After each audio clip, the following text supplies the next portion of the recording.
So one of my biggest worries when I got pregnant, and I was very assertive with him, and I said, if I never left you for me, I will leave you for our kids. I will not tolerate you mistreating me in any way in front of our daughter.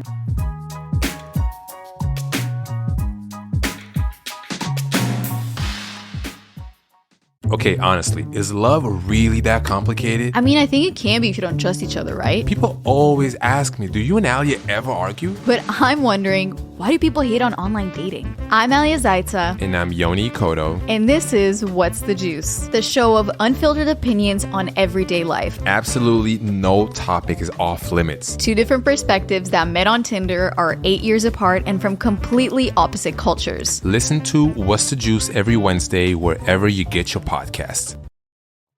Dr. Rick here. Another sign you're becoming your parents is getting particular about details that don't matter. The craziest thing happened when we got tacos the other day. Was it Wednesday or Thursday we got tacos?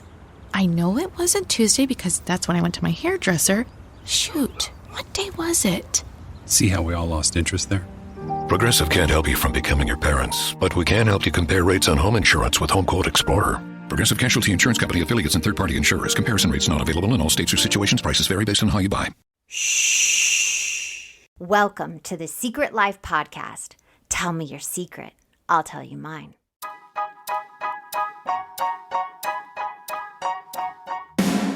Sometimes you have to go through the darkness to reach the light. That's what I did. After 12 years of recovery in sex and love addiction, I finally found my soulmate, myself. Please join me in my novel, Secret Life of a Hollywood Sex and Love Addict, a 4-time bestseller on Amazon. It's a brutal, honest, raw, gnarly ride, but hilarious at the same time. Check it out now on Amazon. Welcome to Secret Life Podcast. I'm Brianne Davis-Gant. Today, I will be pulling back the curtains of all kinds of human secrets. We will hear about what people are hiding from themselves and others. You know, the how, what, when, where, and why of it all. My guest today is Michelle. Now, Michelle, I have a question for you. Dun, dun, dun. What is your secret? As I was thinking about doing this interview, and I was thinking about, what I wanted to reveal that would make the biggest difference. And I just want to be really honest and transparent because I'm still dealing with it. And my secret would be that I'm still trying to protect my abuser. And it sounds so, when I say it out loud, it sounds so horrible. And then somehow in my mind, I made it so okay. And who was your abuser? So the father of my kids. Oh, how long were you guys together? Yeah, for over a decade we were together. And I just became upset without knowing. I was at the time when I met him, I was in a place where I was really into my spirituality. I was knee deep in it, you name it, meditation and fasting. And I'm at my highest point of my life, where in as far as mind, soul, and spirit, everything. And then I meet this what I thought was gorgeous man, and he actually looked at me he was giving me all this attention, and I was I want more of that. And all of a sudden, this life that I worked so hard to create and have meant nothing if I wasn't having his attention or love or any of that. You know what I mean? And so, but not conscious of it, I could look back and see it. But at the moment it was oh, I just like this guy. What's wrong with liking someone or being into someone? And he's into me. And I even left that life to follow him. Wherever he would go, it was it became my life. So it's almost like you lost yourself in this person, it seems. Completely. So when did it turn? When did it turn, for the better or for the worse? For the worse. It always starts good, right? It's this fantasy, this perfect person. It's the person you've been looking for. Do you remember, if you look back now, that moment where you're it turned, something turned? Let's see. So I would get red flags here and there, but I was no, what were those red flags? So he was just really honest about where he was. Like, I don't want a serious relationship. I don't do long distance. You know, I can't be faithful if I do long distance. And it's almost like the more he would say his truth, the more I would like mold myself into what would work for him. So he's like, he would say, I don't do long distance and I can't be faithful if I'm long distance. So then my brain would go, well, then the solution to that is that I move where he lives so that he is faithful to me and that we are together. So from the outside looking in, it was really clear to people that they would ask me, well, what about your career? What about all the work you've been putting in to what you're up to and, you know, having an independent life? And I just didn't care about that because I thought, well, if I found someone that I love and I want to be with, like, isn't this what you do? Like you basically make it work, right? Like you what is the word? It's not negotiate. You sacrifice. Yeah. Sacrifice is what I did. But you think it's compromise, but then you actually sacrificed a part of yourself. Right. That's exactly right. And so then I ended up moving there, and he literally became enraged with the fact that I was trying to move where he was and trying to make it work. And I was like, well, if someone that wants to be with me would be happy about this, but he wasn't. He was like, no, you're forcing me into a commitment.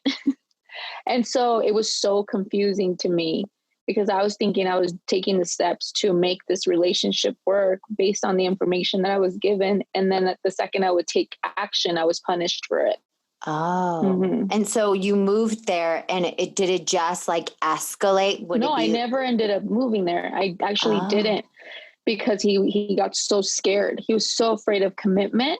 That's the part he wasn't willing to acknowledge. He was making it that I was the problem because I wasn't living there, because I was somewhere else. And the second that he was like, I can't do this, but he still remained, like, kept looking for me. And next thing you know, we ended up making it work long distance, and being together it served him.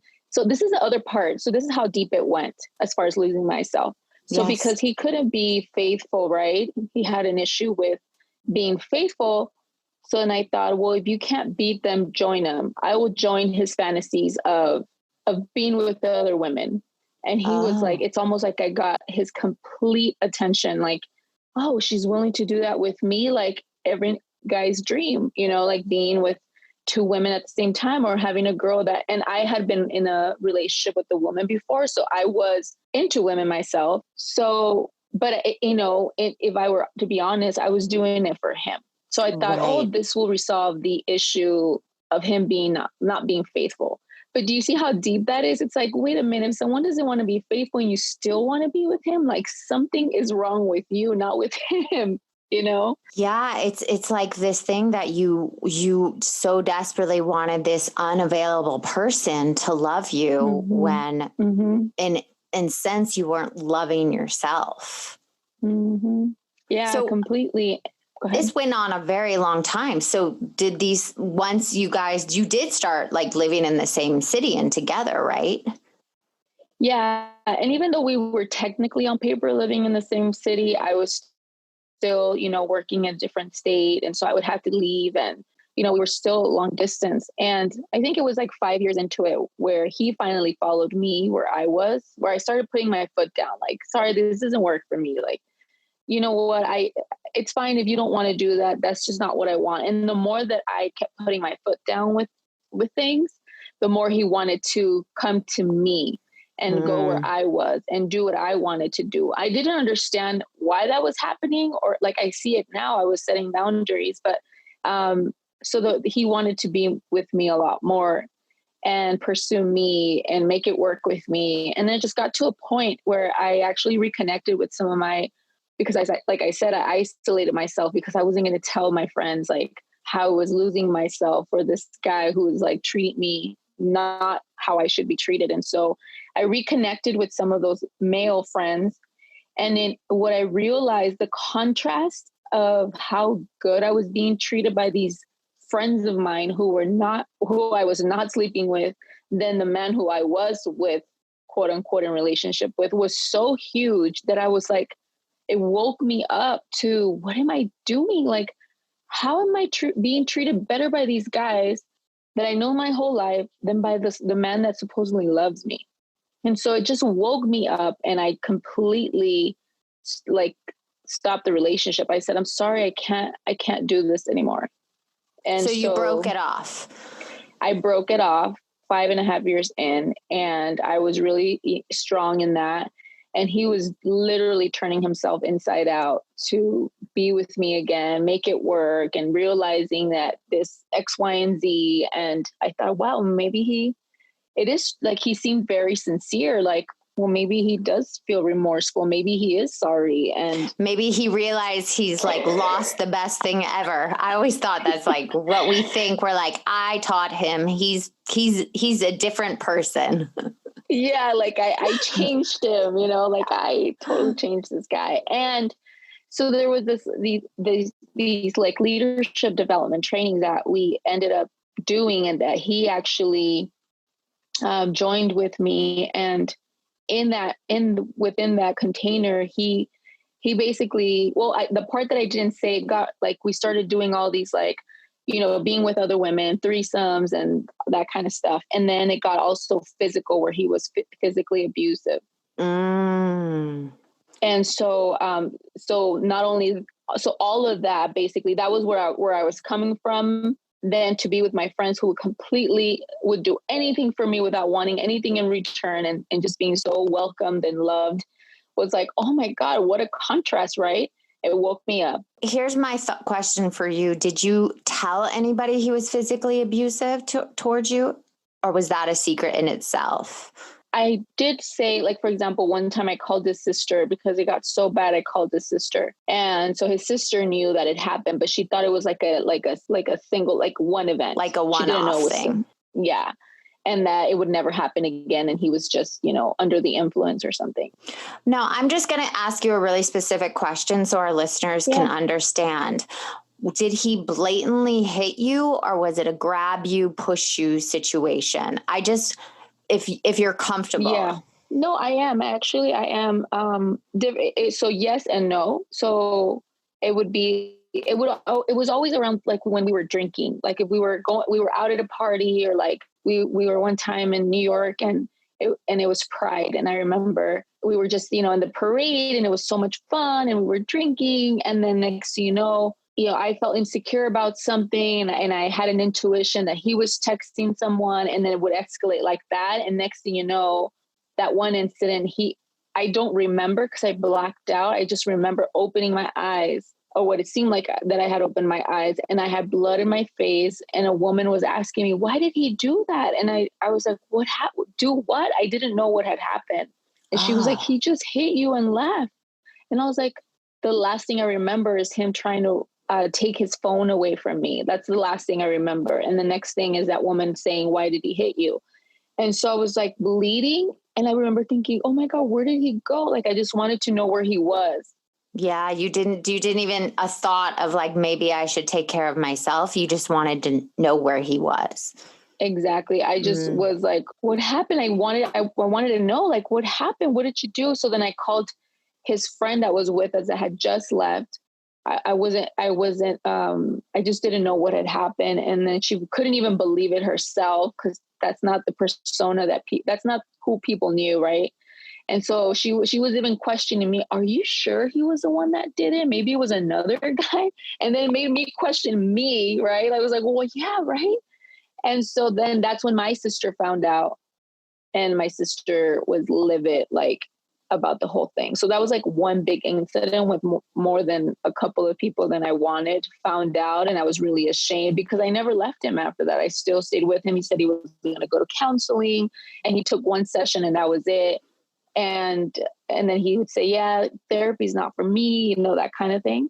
Yes. And so I was just so afraid to lose him that I just didn't care. I was like, okay, well, if it doesn't work for you, that's fine. Something else would work for you, right? Like, I just would make excuses for him, not knowingly. Like, I really thought like, well, I don't want to push him. Like, maybe he's never done therapy. Like, and I'm saying this because if someone's listening to me, they are making the same excuses, and they think it's okay. Yeah. It's like, it's not okay. And if someone is not putting your best interest at heart, like if they don't genuinely care about you, like you're in the wrong relationship, and you should really be looking at why you're okay with those kinds of things, you know? So let's what happened for you to finally make the choice to leave? What was it? What was that moment for you? When I was like, after 10 years, you mean? Yeah. Oh yeah. So fast forward to this whole thing, we got back together because we did these trainings that I thought had changed him and me. And we were both looking at each other like brand new people, right? I was like, we can start from scratch. We can start from like blank new canvas, that whole spiel. And then next thing you know, I was like, I hated him even more. And I didn't understand why. I was like, there's something wrong with me. I just did these trainings. How do I hate this guy more? I realized I was pregnant. I was hormonal and pregnant. Oh. Everyone loves TV Dad. On the next TV Dad, presented by Progressive, TV Dad gets us through heartache. Chin up, sport. Oh, hey, TV Dad. You know what heals all wounds? Time? No, it's remembering that drivers who switch and save with Progressive could save hundreds. But Jen still doesn't want to be with me. True. I actually saw her with your friend Brian earlier. Wait, what? Listen to your TV Dad. Drivers who switch and save with Progressive could save hundreds. Progressive Casualty Insurance Company and affiliates. Potential savings will vary. So I got pregnant with our first child. And so we went through that. And so then you get all these extra, fantasies of like family, the white picket fence. It's going to be so great. Yeah. So I was like, wow, we're fine. And he actually, we were on our way to get engaged, and we found out I was pregnant first. Then we got engaged. So I was like living that fantasy of like the ring, and like finally, like I felt like my nervous system had completely calmed down. Like I have his ring and I'm having his baby. Like this is it. Like I have it all. Like I have everything that I've wanted. And so I'm okay if we don't get married yet, because, all these excuses. And then we have our first kid. And then 6 months after having our first child, I get pregnant again. Like you did. Oh my God. That's a lot. That's a lot on a woman. Two babies that quick? Back to back. And, we're both, obviously first time parents. And then we hadn't even established a healthy foundation of what a new relationship would look like, right? We just had to come out of all of this abuse and betrayal and blah, blah, blah. And we're trying to now figure it out with kids. And so my whole focus as any mom goes into the children. I'm now nursing 2 children. And then he's like trying to make it work with like providing, and then all these things that he had never anticipated would happen for him also were happening. And it was just like, we're just trying to figure it out. And then the verbal abuse, the physical abuse stopped completely, but the verbal abuse, the like financial abuse, like started to happen. And I didn't understand that were such thing as financial abuse. I just understood verbal abuse, right? So can you explain to our listeners what financial abuse is? I'm still trying to understand it myself in all transparency, but just basically they control you with money. Like they're the breadwinners, you're not. And it's like, it's convenient for them that you don't become financially independent because now they can't control you. So one of my biggest worries when I got pregnant, and I was very assertive with him. And I said, if I never left you for me, I will leave you for our kids. And I will not tolerate you mistreating me in any way in front of our daughter, because we had our first kid was a girl. And he said, I understand. I will never do that. You have my word. That's not the father that I want to be. And so I believe that, right? Right. What other choice do I have? And when, obviously when everything would get so heightened with frustration and responsibilities, guess what? He would lash out. He would say mean things. And I thought, well, she's a baby. She doesn't understand, again, the excuses. But when she became, then we had our second girl. We had 2 girls. And so it's like 2 girls. Now, this is the man that they're going to model to love. Oh, yeah. And I had to ask myself, and then coming from being raised in a home of also domestic violence and seeing the man that my mom, and obviously I love my father, but see, I was like, I'm not going to repeat the pattern, and they deserve more. And so when he started not only being verbally abusive to me in front of them, but then he started telling them things about me in front of me, I was like, this is where I draw the line. Do you remember that specific thing he said where it was like, yeah, he was just telling the girls, because when he would get really upset or frustrated about something, I would just remove myself from the situation, because first of all, talking to someone who is frustrated and mad about something, it's like talking to the wall, right? There's nowhere, you're not going to resonate with that person or reason. And so I would just say, you know what, I think it's best that you guys have a day to yourselves, and I'm just going to stay home and you guys have a fun day. And then he would tell them, see, your mom doesn't want to spend time with you. Your mom doesn't want to hang out with you. Your mom doesn't like that. And so instead of me defending myself, I would just walk away and leave. And then he followed me to the bathroom, and then with our little one in his arms, and he was knocking at the door. I went to the bathroom literally to just cool off, and then that's where I go to cool off too. Whenever I'm mad, I go to the bathroom. Seriously. Yeah, somehow the cold floor or something, and just sitting down and by yourself in the cold bathroom. But go ahead. I just had to share. That's where I go to. And he was knocking at the door saying, so are we leaving? What's going to happen? And I just stayed quiet. And he said, see, your mom doesn't want to hang out with you. She's not even answering. She's ignoring you. Just basically saying to them, I don't care. And you might think, well, what's wrong with that? What's so wrong with that? Right? He wasn't cussing. He wasn't. But then I thought, if he's starting here now, where this will end up is going to be worse. And that's not where I don't even want to find out what that would be. No, I actually think that's where I think it's bad. I know other people might not, but that's not the truth. And he's telling that to your young daughter. And that's the message she's receiving, is that mommy doesn't want to hang out with me. So I agree. That is a huge red flag that would bother me as a mother too. Yeah. I mean, it bothered me, but because I was in the abusive, the reason I'm saying that is because a person right now listening that's in that situation probably made an excuse of why that's not bad. Why would somebody like me attract a guy like that? And then also being responsible for the state of being that I want to be in, no matter who's being what outside of me. So if he wanted to be an a-hole, that didn't dictate the fact that I was going to have a shitty day. Right. So I was like, it was almost like I was in a training field of, I'm going to become stronger as a result of you being an asshole to me. Right. Right. And thank you. But I had to come to I didn't want to leave the relationship angry. I did not. I wanted to walk away knowing that I gave everything and I did my own work. And so when he would be whoever he wanted to be, I would literally tell myself, okay, well, how do you want to be? How do you want to feel today? What is it? What kind of day do I want to create? My day doesn't get to be what he says. It gets to be what I say. And I get to teach my girls that they are in control of their emotions at all times. Right. And so that was the example I wanted to set for them. And at the same time, I don't need to take that kind of abuse. You know what I mean? I had to. So I finally left.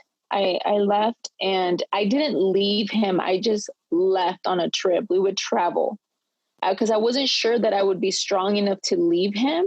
So I wouldn't say anything. This is a journey that I walked myself through on my own. I wouldn't talk to anybody about it. I had many times I wanted to literally just pack and leave and be angry and leave. And I was like, nope, I'm not going to leave angry. I'm going to leave in peace. And then one day I literally left. And when you leave something and you could see the contrast of how good your life is out without them, you're like, it wakes you up. What am I doing? And eventually, I just he would call and he's like, is everything okay? Are we okay? And then I was like, you know what? I'm just not inspired to love you like that anymore. Like, you're the father of my kids and I love you forever. We will be great partners and co-parents. Like, I know that. I'm not inspired to love you romantically anymore. And he couldn't believe it. Wow. So who do you think benefited from this secret that you're holding, that you protected your abuser, or who did it harm? Well, definitely myself. I was the one that, really paid for it. And at some level, my kids, for the time that we were together, because they didn't get the best of me. They got the me that was like in survival mode, I could, because so then so obviously I have the trauma that I've experienced as a child. And now I'm in a relationship that's triggering that trauma. What I learned was that I would dissociate, I would check out, I was not at my peak performance level because I was in constant, like, I'm not good enough. Something's wrong with me. How am I not making this work? Why am I with a guy like this? And then, the verbal abuse of like, you're not smart enough. You don't know this, or, you know what I mean? Like, yeah. How does someone operate in that? And it was just a very hostile environment. Well, it seems like when you're even describing that, you're in survival mode. So when you're in survival mode, you're not the best of you because you're just trying to survive your circumstances. Yeah. Yeah, no, for sure. So how do you move forward now in the future? Now that you are letting go of this secret, letting go of holding the secret that this guy you cared about and people liked him and you kept it from him, that he was abusing you. How do you move forward in the future? So what's happening now is basically I've completely separated myself from this person, and we're now in a legal custody battle for our kids. And I remember just even filing against him. I was at the attorney's office, like literally shaking and crying. I was like, oh my God, I'm still trying to protect him, because now it's like, he's a great dad. He really is a great dad. And, but he's just not a great partner. And so I don't get to punish him as a father because he doesn't know or hasn't chosen to be a great partner. Right. Like, I really want to be conscious of that. Good. And so in this whole process, he's taking I'm taking the high road and he's not, let's just say that. And so my attorneys are asking me, they're saying, what if he comes back? They asked me everything about a relationship and I was very honest. And then they said, okay, well, do you want to take the high road, right? And I said, yes. And then they said, well, what if he comes back with something on you? And then I said, well, then I'll consider it then. But even then, I really want you to ask me. I'm not after this guy. This is the father of my kids. And I said, because one day my daughters will read, if they want to, they will read everything that was said in court. And I want them to know that all I did was stand up for myself. And they'll see who really was a predator here. Right. Wow. And so, and just karmically, I know that it's just the best choice. And that's how I want to roll. And they basically said, if you said he was abusive, you'll immediately have custody. And that's not what I want. That's not what I want. And so how I want to move forward is with my own values and what feels right in my heart, and choosing the high road. And because we all have a God that one day we'll have to answer to. Exactly. And whatever he gets to answer to, his God or his universe, whatever he calls it, will be between him and God. And what I get to answer to, I will have the lightest heart. And I just want my daughters to also live by that and by those standards. Like, we don't get to be live in revenge or live in like with heavy hearts. We don't get to do that. You know, forgiveness is everything. And even after everything he's ever done, like this is part of my story. And I will be a better mother, a most amazing human being because he was in my life. And so that's how I'm choosing to walk away and move forward. And as I'm learning, you know, the legal system, there's so much that I've gotten as a result of this relationship. Like, I mean, just my 2 kids alone. Like, how can I hate what a this blessing. guy? Right. So you're looking at the positive of it, and you're not going to go into this next stage in your life holding revenge and hate for this person that abused you. No, not at all. And I promise you, we're going to be on the other side, and we're going to be the best of friends and great co-parents. And this is just part of my walk and the part of his walk. And I trust that in my heart. Oh, that is such a beautiful story. Thank you so much for being on today. Truly. Thank you. Thank you for having me. And I hope this helps somebody out there too. Yes. You know, I'm not on the other side of it completely. And yet I will tell you that it feels closer than ever. And the closer that I just basically voice my truth of what my moral standards are and how I want to show up and the legacy that I want to leave, not only for my kids, but just for women in general, and how to live from a place of responsibility all the time. It's just, you know, it feels really, really good. Good. Well, thank you for coming on, and thank you guys for listening. If you want to be on the show, please just email me at secretlifepodcast@icloud.com. And until next time, bye.